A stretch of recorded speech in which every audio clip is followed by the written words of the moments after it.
Don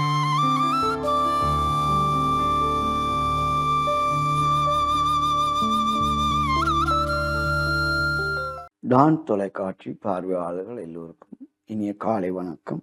உளவளம் உளநலம் பேணவே மகிழ்வான வளம் மிக்க வாழ்வுக்கு உயர்ந்த எண்ணங்களை உடையவர்களே உழைப்பிலும் உயர்ந்த மனிதர்கள் ஆகிறார்கள் என்ற தலைப்பில் நேர்மையான வழியில் சென்று கொண்டு தவறான வழியை விட்டு விலகிச் செல்வோரே உயர்ந்த மனிதராக விளக்க விரும்புகிறேன்.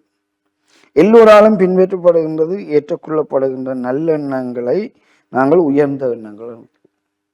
அதாவது ஒரு சூழலில் அல்ல ஒரு சமூகத்தில் ஒரு அரங்கில் அல்ல ஒரு மக்கள் கூட்டத்தில் எது ஏற்கப்படுகிறதோ எது அங்கீகரிக்கப்படுகிறதோ அதைத்தான் நாங்கள் நல்ல பண்பு, நல்லொழுக்கம், நல்ல எண்ணங்கள், உயர்ந்த சிந்தனைகள்.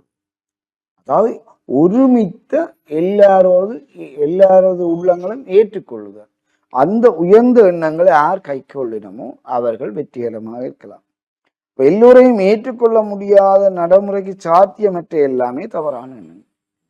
இப்போ ஒன்று உயர்ந்த எண்ணங்கள் இருப்பென்ற ஒன்று தவறான எண்ணங்கள் இருக்கு. அப்ப தவறான எண்ணங்களை எவராலும் ஏற்றுக்கொள்ள முடியாது. உயர்ந்த எண்ணங்களை எல்லாரும் ஏற்றுக்கொள்ள முடியும்.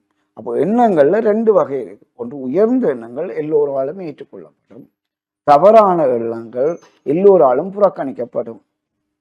இந்த சூழலையும் உயர்ந்த எண்ணங்களை வெளிப்படுத்துவோரே மேட்டர் மதிக்கின்ற, தவறான எண்ணங்களை வெளிப்படுத்த ஒதுக்கி வச்சிருக்கு. ஆகவே உளமனத்துல உழைப்பு, உடல் உழைப்பு அல்ல உழைப்புன்னு ரெண்டு வகை இருக்கு. உழைப்புன்னு சொன்னா சிந்தனை ஆற்றலோட இப்ப கணக்கு பார்த்தல் அல்ல எழுதுதல், நிகழ்ச்சி தொகுத்தல் அல்லது ஏதாவது கட்டுரை எழுதல் அல்லது அறிக்கை தயாரித்தல் போன்ற அல்ல கற்பித்தல், அறிவூட்டல் போன்ற வள தொழில். உடல் தொழில் என்பது நான்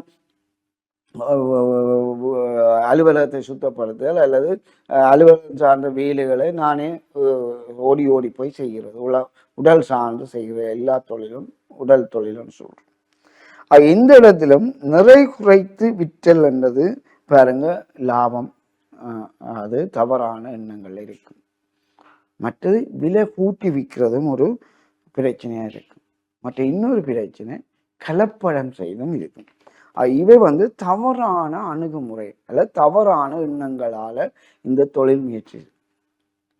ஆக இந்த முயற்சி தவறான எண்ணங்கள் இது ஒரு காலத்துல உங்களோட வணிக நோக்கத்துல வாடிக்கையாளர் எண்ணிக்கை குறைக்க வாய்ப்பு இருக்கு. அப்போ உயர்ந்த எண்ணங்கள் என்று நான் எதை சொல்ல வருகிறேன்னு சொன்னா, ஒரு பொருளின் மொத்த விலை 40% டிஸ்கவுண்டோட விநியோகத்தில் உங்களுக்கு தரப்படும். சில்லறை வியாபாரிக்கு 20% நீங்க கொடுக்குறீங்க, அது சரி. சில்லறை வியாபாரி என்ன செய்வார்? 20% லாபம் வச்சிருக்கணும்னு தேவையில்லை. அவர் 15% லாபத்துக்கு வச்சுட்டு 5% குறைச்சி விற்கலாம்.